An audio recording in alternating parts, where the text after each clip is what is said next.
ਜੀ ਜੀ ਮੈਡਮ, ਜਿਹੜਾ ਹੁਣ ਇਸ ਟਾਈਮ ਪੰਜਾਬੀ ਦੇ ਹਵਾਲੇ ਨਾਲ ਸ਼ੌਰ ਮਾਸ਼ਾਅੱਲਾ ਵੱਧ ਚੁੱਕਿਆ ਹੈ ਕਿ ਕੀ ਲਾਹੌਰ ਤੇ ਕੀ ਮੁਲਤਾਨ, ਕੀ ਬਹਾਵਲਪੁਰ ਤੇ ਕੀ ਬਹਾਵਲਨਗਰ, ਤੇ ਕੀ ਸਾਦਕਾਬਾਦ ਤੇ ਕੀ ਅਟਕ, ਗੁਜਰਾਂਵਾਲਾ ਸਿਆਲਕੋਟ, ਕੋਈ ਐਸਾ ਸਾਡਾ ਜੂ ਨਹੀਂ ਜਿੱਥੇ ਪੰਜਾਬੀ ਦਾ ਸੁਨੇਹਾ ਨਹੀਂ ਪਹੁੰਚ ਰਿਹਾ।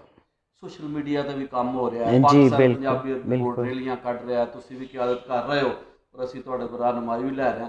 ਅੱਛਾ, ਇਹ ਦੱਸੋ, ਇਹ ਜਿਹੜੀ ਤਹਿਰੀਕ ਚੱਲ ਰਹੀ ਸੀ, ਜ਼ਾਹਿਰ ਹੈ 70 'ਚ ਵੀ ਚੱਲੀ, 80 'ਚ ਵੀ ਮੌਜੂਦ ਸੀ, ਉਦੋਂ ਵੀ ਬੜਾ ਜ਼ੋਰ ਸੀ, 70 ਤੋਂ ਬਾਅਦ ਆਨਵਰਡ ਜਦੋਂ ਆਸਫ ਖਾਨ ਸਾਹਿਬ ਸਨ, ਸ਼ਫਕਤ ਤਨਵੀਰ ਮਿਰਜ਼ਾ ਸਾਹਿਬ ਸਨ, ਚਾਚਾ ਰਿਆਜ਼ ਰਾਜੀ ਸਾਹਿਬ ਸਨ, ਬੜੇ ਬਹੁਤ ਹੀ ਵੱਡੇ ਐਕਟਿਵਿਸਟ ਪੰਜਾਬੀ ਦੇ, ਔਰ ਇਹ ਸਾਰੇ ਹੀ ਉਹ ਸਨ ਜਿਨ੍ਹਾਂ ਮੈਂ ਨੂੰ ਮਾਰਿਆ ਸੀ, ਅਤੇ ਤੁਸੀਂ ਇਹਨਾਂ ਦੇ ਨਾਲ ਮੁੰਸਲਿਕ ਸੋ। ਹੁਣ ਤੁਸੀਂ ਮੈਨੂੰ ਦੱਸੋ ਕਿ ਜਿਹੜੀ ਇਸ ਵੇਲੇ ਜਿਹੜੀ ਪੰਜਾਬੀ ਲੋਕ ਲਹਿਰ ਚੱਲ ਰਹੀ ਹੈ ਔਰ ਉਸ ਲਈ ਜਦੋਜਹਿਦ ਹੋ ਰਹੀ ਹੈ, ਸਾਦਕਾਬਾਦ ਤੱਕ ਮੈਸੇਜ ਪਹੁੰਚ ਗਿਆ, ਬਲਕਿ ਉਹ ਪੰਜਾਬੀ ਜਿਹੜੇ ਪੰਜਾਬ ਤੋਂ ਬਾਹਰ ਦੂਜੇ ਸੂਬਿਆਂ 'ਚ ਨੇ, ਕਿਉਂਕਿ ਪਾਕਿਸਤਾਨ ਦੀ ਇਹ ਉਹ ਜ਼ੁਬਾਨ ਹੈ ਜਿਹੜੀ ਖੈਬਰ ਪਖਤੂਨਖਵਾ 50% ਪੰਜਾਬੀ ਬੋਲੀ ਜਾਂਦੀ ਹੈ, ਅਤੇ ਆਜ਼ਾਦ ਕਸ਼ਮੀਰ ਦੀ ਵੀ ਜ਼ੁਬਾਨ ਹੈ, ਤਾਂ ਉਹ ਲੋਕ ਓਨ ਕਰਦੇ ਨੇ, ਉਹ ਕਹਿੰਦੇ ਨੇ ਜੀ ਸਾਨੂੰ ਤੁਸੀਂ ਲੈ ਕੇ ਅਗਾਂਹ ਟੁਰੋ ਕਿਉਂਕਿ ਤੁਸੀਂ ਸੈਂਟਰ 'ਚ ਬੈਠੇ ਹੋ। ਅਤੇ ਤੁਸੀਂ ਇਹ ਦੋਵਾਂ ਹਵਾਲੇ ਨਾਲ ਗੱਲ ਕਰੋ, ਇੱਕ ਤਾਂ ਇਸ ਲੋਕ ਲਹਿਰ ਦੇ ਹਵਾਲੇ ਨਾਲ ਗੱਲ ਕਰੋ ਕਿ ਇਸ ਟਾਈਮ ਇਹਦਾ ਮੁਸਤਕਬਲ ਕੀ ਹੈ ਅਤੇ ਕਿੰਨਾ ਕੁ ਕੰਮ ਹੁਣ ਤੱਕ ਹੋ ਚੁੱਕਿਆ ਹੈ, ਅੱਗੇ ਕੀ ਹੋਣਾ ਹੈ, ਅਤੇ ਦੂਸਰਾ ਜਿਹੜੇ ਲੋਕੀ ਸਾਡੇ ਕੋਲ ਤਕਵਾਤ ਵਬਸਤਾ ਕੀਤੇ ਬੈਠੇ ਨੇ, ਆਜ਼ਾਦ ਕਸ਼ਮੀਰ ਦੇ ਲੋਕ ਵੀ ਕਹਿੰਦੇ ਨੇ ਜੀ ਸਾਡੀ ਜ਼ੁਬਾਨ ਪੰਜਾਬੀ ਹੈ, ਸਾਨੂੰ ਲੈ ਕੇ ਟੁਰੋ, ਅਤੇ ਤੁਸੀਂ ਉਸ ਹਵਾਲੇ ਨਾਲ ਗੱਲ ਕਰੋ। ਜੀ, ਬੜੇ ਅਰਸੇ ਤੋਂ ਖਾਹਿਸ਼ ਸੀ ਮਿਰਜ਼ਾ ਸਾਹਿਬ ਦੀ ਖਾਸ ਤੌਰ 'ਤੇ ਜੀ ਕਿ ਪੰਜਾਬੀ ਦੇ ਬਾਰੇ 'ਚ ਇੱਕ ਤਹਿਰੀਕ ਜਿਹੜੀ ਹੈ ਨਾ ਉੱਠੇ ਔਰ ਲੋਕੀ ਉਹਦੇ 'ਚ ਹਿੱਸਾ ਲੈਣ, ਲੋਕਾਂ ਤੱਕ ਪਹੁੰਚਾਈ ਜਾਏ ਗੱਲ ਕਿ ਆਪਣੀ ਮਾਂ ਬੋਲੀ ਜਿਹੜੀ ਹੈ ਉਸ ਤੋਂ ਵੱਧ ਬੰਦੇ ਲਈ ਕੋਈ ਚੀਜ਼ ਨਹੀਂ ਹੁੰਦੀ। ਲੇਕਿਨ ਇਹ ਵੀ ਕਿ ਹਰ ਕੰਮ ਦਾ ਵੇਲਾ ਹੁੰਦਾ। ਉਸ ਤੋਂ ਪਹਿਲੇ ਵਕਤੀ ਤੌਰ 'ਤੇ ਕੁਛ ਅਰਸਾ ਹੁੰਦਾ ਰਿਹਾ ਕਿ ਲੋਕਾਂ ਨੇ ਕੰਮ ਸ਼ੁਰੂ ਕੀਤਾ, ਦੋਸਤਾਂ ਨੇ ਬੜੇ ਖਲੂਸ ਨਾਲ ਸ਼ੁਰੂ ਕੀਤਾ, ਪਰ ਉਸ ਵੇਲੇ ਇਹ ਸੀ ਕਿ ਕੋਈ ਆਮ ਜਿਹੜੇ ਲੋਕ ਨੇ ਨਾ ਉਹ ਪੰਜਾਬੀ ਦੀ ਗੱਲ ਬਹੁਤ ਗੌਰ ਨਾਲ ਸੁਣਦੇ ਨਹੀਂ ਸਨ, ਸੋ ਉਹ ਤਹਿਰੀਕ ਦੀ ਸ਼ਕਲ ਨਾ ਅਖਤਿਆਰ ਕਰ ਸਕੇ। ਲੇਕਿਨ ਜਦੋਂ ਮਿਰਜ਼ਾ ਸਾਹਿਬ ਨੂੰ ਆਇਆ ਖਿਆਲ, ਇਹ 2009 ਦੀ ਗੱਲ ਹੈ ਜੀ, 2009 ਵਿੱਚ ਮਿਰਜ਼ਾ ਸਾਹਿਬ ਬਿਮਾਰ ਰਹਿਣ ਲੱਗ ਪਏ ਅਤੇ ਉਹਨਾਂ ਨੂੰ ਇੱਕਦਮ ਇੱਕ ਅੰਦਰ ਤੇ ਡਰ ਜਿਹਾ ਲੱਗਾ ਹੋਣਾ ਕਿ ਬਈ ਮੈਂ ਨਾ ਹੋਇਆ ਅਤੇ ਇਹਨਾਂ ਨੂੰ ਸਾਰਿਆਂ ਨੂੰ ਪ੍ਰੇਰਿਤ ਰਹਿਣ ਵਾਲਾ ਕੌਣ ਹੈ, ਇਹਨਾਂ ਸਾਰਿਆਂ ਨੂੰ ਬਾਰ-ਬਾਰ ਕੌਣ ਜਗਾਏਗਾ ਅਤੇ ਕੌਣ ਕਵੇਗਾ। ਉਹਨਾਂ ਨੇ ਜ਼ਰਾ ਤੇਜ਼ ਕਰਤਾ ਕੰਮ, ਕਹਿਣ ਲੱਗੇ ਮੈਂ ਹੀ ਮਸ਼ਵਰਾ ਦਿੱਤਾ ਅਤੇ ਉਹਨਾਂ ਦੇ ਬੜੀ ਮਿਹਰਬਾਨੀ ਕਿ ਉਹਨਾਂ ਨੇ ਮੰਨ ਲਿਆ। ਮੈਂ ਕਿਹਾ ਜੀ ਇਸ ਤਰ੍ਹਾਂ ਨਹੀਂ ਕਿ ਅਸੀਂ ਜਾ ਕੇ ਬੈਨਰ ਚੁੱਕ ਕੇ ਖਲੋ ਜਾਈਏ ਅਤੇ ਸਾਡੇ ਨਾਲ 1000 ਬੰਦਾ ਇਕੱਠਾ ਹੋ ਜਾਏਗਾ, ਸਾਨੂੰ ਪਹਿਲੇ ਸਾਰਿਆਂ ਤਬਕਿਆਂ ਨੂੰ ਮੁਖਾਤਿਬ ਕਰਨਾ ਪਏਗਾ। ਕਹਿੰਦੇ ਕਰ ਫਿਰ। ਮੈਂ ਕਿਹਾ ਠੀਕ ਹੈ। ਹੁਣ ਜਨਾਬ ਮਿਰਜ਼ਾ ਸਾਹਿਬ ਦੀ ਨਿਗਰਾਨੀ ਹੋਵੇ ਅਤੇ ਉਹ ਬੜੇ ਸਖਤ ਉਸਤਾਦ ਸਨ, ਉਹਨਾਂ ਨੇ ਕੋੜਾ ਲੈ ਕੇ ਬਹਿ ਜਾਣਾ, ਲਿਖ ਖਤ।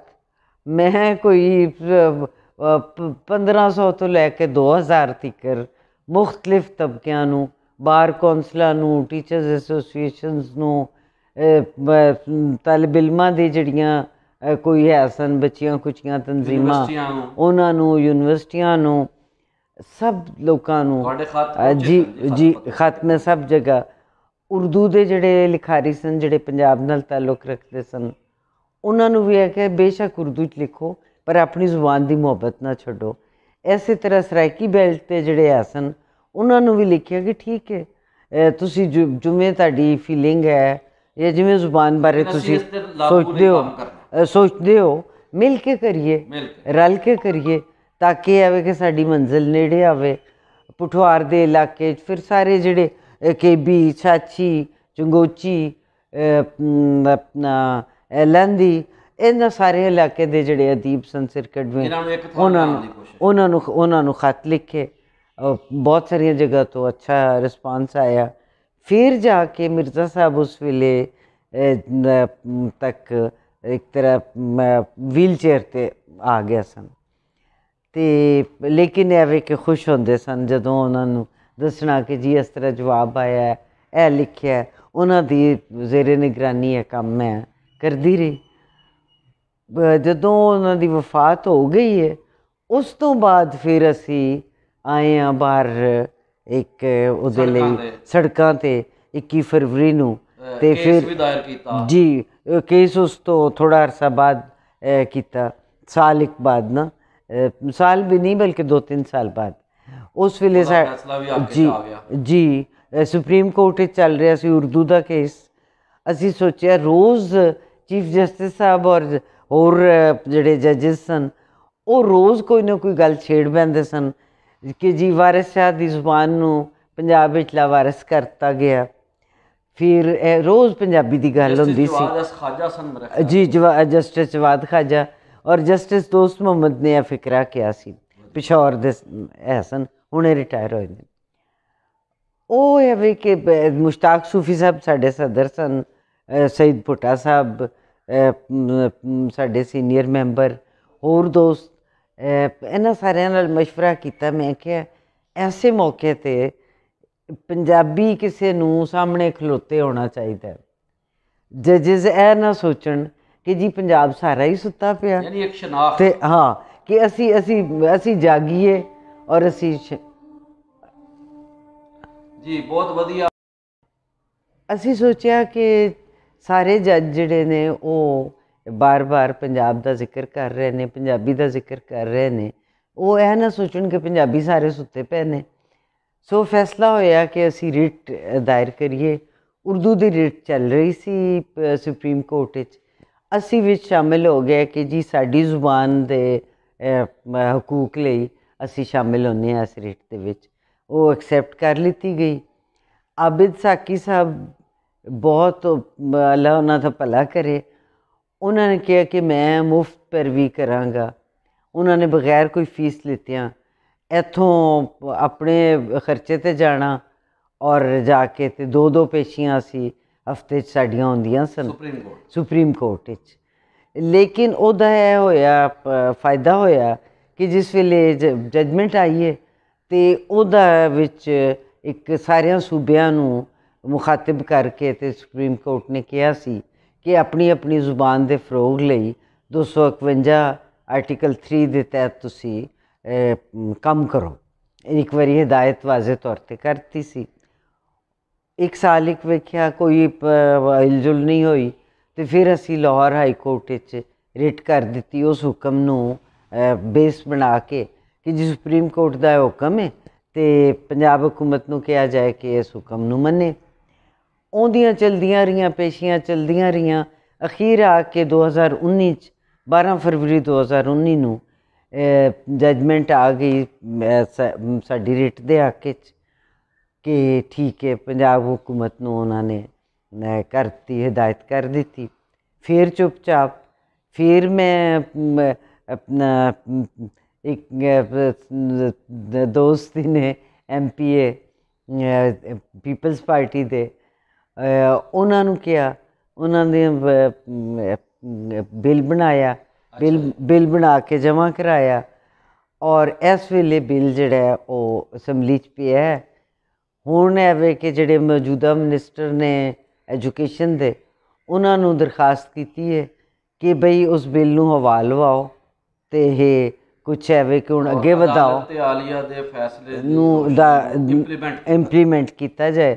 ਉਹਨਾਂ ਨੇ ਵਾਅਦਾ ਤਾਂ ਕੀਤਾ, ਹੁਣ ਦੇਖੋ ਅੱਗੋਂ ਇਸ ਵਾਅਦੇ 'ਤੇ ਅਮਲ ਕਦੋਂ ਹੁੰਦਾ ਹੈ। ਇਹ ਹੈ ਸਾਰਾ। ਬਹੁਤ ਵਧੀਆ, ਸ਼ੁਕਰ ਅਲਹਮਦੁਲਿਲਾ। ਤਾਰੀਖ ਦੱਸੀ, ਉਸ ਲੋਕ ਲਹਿਰ ਦੇ ਹਵਾਲੇ ਨਾਲ ਆਪਣੇ ਨਾਜ਼ਰੀਨ ਨੂੰ ਦੱਸ ਪਾਈ ਹੈ, ਜਿਹੜੀ ਪੰਜਾਬੀ ਲੋਕ ਲਹਿਰ ਹੈ, ਜਿਹਦੇ ਦਾਨੇ, ਜਿਹਦੇ ਸਿਆਣੇ ਆਸਫ ਖਾਨ ਵੀ ਸਨ, ਸ਼ਫਕਤ ਤਨਵੀਰ ਮਿਰਜ਼ਾ ਸਨ, ਔਰ ਤੁਸੀਂ ਵੀ ਆਪਣੇ ਕੋਲ ਉਹ ਤਾਰੀਖ ਸਾਰੀ ਲਈ ਬੈਠੇ ਹੋ ਅਤੇ ਤੁਹਾਡੇ ਕੋਲ ਹਿਸਟਰੀ ਉਹ ਮਹਫੂਜ਼ ਹੈ। ਇਸ ਲਈ ਅਸੀਂ ਅੱਜ ਤੁਹਾਡੇ ਕੋਲ ਬੈਠੇ ਹਾਂ ਕਿ ਤੁਸੀਂ ਜੀ ਸ਼ੁਕਰ ਅਲਹਮਦੁਲਿਲਾ। ਅਤੇ ਮੈਂ ਤਾਂ ਕਹਾਂਗਾ ਇੱਕ ਜਾਗਣ ਦਾ ਇੱਕ ਮਰਹਲਾ ਹੈ, ਜਿਸ ਤਰ੍ਹਾਂ ਬਾਬਾ ਜੀ ਬੁੱਲੇ ਸ਼ਾਹ ਫਰਮਾਉਂਦੇ ਨੇ, ਉੱਠ ਜਾਗ ਗੁਰਾੜੇ ਮਾਰ ਨਹੀਂ, ਉੱਠ ਜਾਗ ਗੁਰਾੜੇ ਮਾਰ ਨਹੀਂ, ਇਹ ਸੌਣ ਤੇਰੇ ਦਰਕਾਰ ਨੇ। ਅਤੇ ਪੰਜਾਬੀਆਂ ਨੂੰ ਜਗਾਉਣ ਦਾ ਜਿਹੜਾ ਮਰਹਲਾ ਹੈ, ਅਤੇ ਜਿਸ ਤਰ੍ਹਾਂ ਬਾਬਾ ਬੁੱਲੇ ਸ਼ਾਹ ਨੇ ਉਦੋਂ ਵੀ ਕਿਹਾ ਸੀ ਕਿ ਦਰ ਖੁੱਲ੍ਹਾ ਸ਼ਰਜ਼ਾਬ ਦਾ ਬੁਰਾ ਹਾਲ ਹੋਇਆ ਪੰਜਾਬ ਦਾ, ਬੁਰਾ ਹਾਲ ਹੋਇਆ ਪੰਜਾਬ ਦਾ ਜਦੋਂ ਆਪਣੀ ਆਪਣੀ ਪੈ ਗਈ, ਦੀ ਮਾਂ ਨੂੰ ਲੁੱਟ ਕੇ ਲੈ ਗਈ। ਅਤੇ ਦੂਸਰਾ ਉਦੋਂ ਬਾਬਾ ਜੀ ਬੁੱਲੇ ਸ਼ਾਹ ਨੇ ਜਿਹੜਾ ਜਗਾਉਣ ਦਾ ਆਰ ਕੀਤਾ ਅਤੇ ਤੁਸੀਂ ਉਸ ਤਹਿਰੀਕ ਨੂੰ ਲੈ ਕੇ ਅਮਲੀ ਤੌਰ 'ਤੇ ਟੁਰ ਰਹੇ ਹੋ,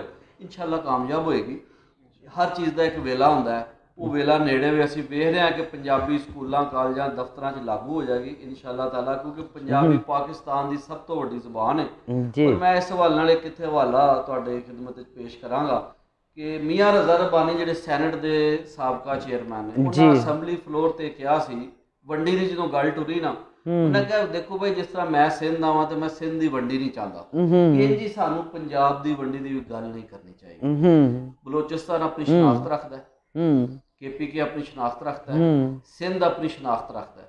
ਇਸ ਤਰ੍ਹਾਂ ਹੀ ਪੰਜਾਬ ਦੀ ਸ਼ਨਾਖਤ ਦੇ ਵੀ ਕਿਸੇ ਪਾਰਟੀ ਨੂੰ ਹਮਲਾਵਰ ਹੋਣ ਦਾ ਹੱਕ ਨਹੀਂ, ਕਿਉਂਕਿ ਪੰਜਾਬ ਇੱਕ ਵਹਦਤ ਦਾ ਨਾਮ ਹੈ, ਇਹ ਵਹਦਤ ਆਜ਼ਾਦ ਕਸ਼ਮੀਰ ਤੱਕ ਜਾਂਦੀ ਹੈ। ਦੇਖੋ ਨਾ, ਬਹਾਵਲਪੁਰ ਤੋਂ ਤਲਕ ਰੱਖਣ ਵਾਲੇ ਮੌਲਵੀ ਲੁਤਫ ਅਲੀ ਬਹਾਵਲਪੁਰੀ ਉਹਨਾਂ ਨੇ ਕੀ ਲਿਖਿਆ ਸੀ, ਸੋਨੇ ਦੇਸ਼ ਪੰਜਾਬ ਉੱਤੇ ਹੈ ਪੰਜ ਤਨ ਪਾਕ ਦਾ ਸਾਇਆ। ਤੇ ਸਾਡਾ ਜਿਹੜਾ ਪੰਜਾਬੀ ਅਦਬੀ ਬੋਰਡ ਦਾ ਰਸਾਲਾ ਹੈ, ਉਹਦੇ ਸਰਵਰਕ ਤੇ ਤੁਸੀਂ ਹਰ ਮਹੀਨੇ ਜਦੋਂ ਵੀ ਰਸਾਲਾ ਛਪਦਾ ਹੈ ਇਹ ਸ਼ੇਰ ਹੀ ਲਿਖਿਆ ਹੁੰਦਾ ਹੈ, ਸੋਨੇ ਦੇਸ਼ ਪੰਜਾਬ ਉੱਤੇ ਹੈ ਪੰਜ ਤਨ ਪਾਕ ਦਾ ਸਾਇਆ, ਪੀਰ ਬਹਾਉਦੀਨ ਮੇਰਾ ਜੈ ਨੂਰ ਜ਼ਹੂਰ ਵਿਖਾਇਆ।